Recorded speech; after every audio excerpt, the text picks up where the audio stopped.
Mi chiamo Chiara, ho 37 anni e sono nata a Castelfranco Veneto e mi sono diplomata al Liceo Artistico di Padova e laureata successivamente all'Università di Architettura.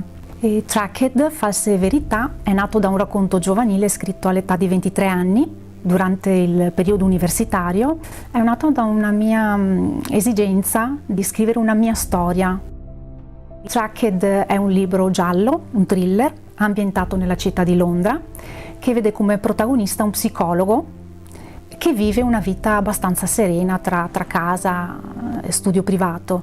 La moglie muore improvvisamente in un attentato, muore davanti ai suoi occhi in un'esplosione d'auto. Il mio protagonista si ritrova così a vivere una vita da fuggitivo, da una parte braccato dal vero assassino e dall'altro ricercato dalla polizia che lo ritiene l'unico responsabile dell'omicidio, e contemporaneamente si ritrova anche a indagare sui segreti che nascondeva sua moglie.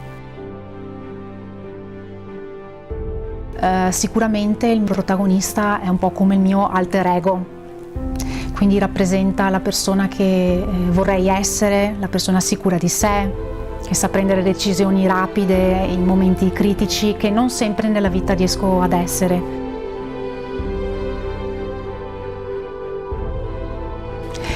Tracked, False Verità si svolge in pochi giorni, l'azione è velocissima, fluida, senza interruzioni temporali. Il titolo stesso, False Verità, fa riferimento all'ambiguità della storia.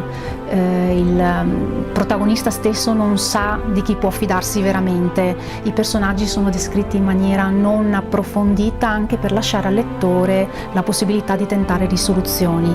E la verità, infatti, si saprà solo alla fine, dopo una serie di sorprese e colpi di scena.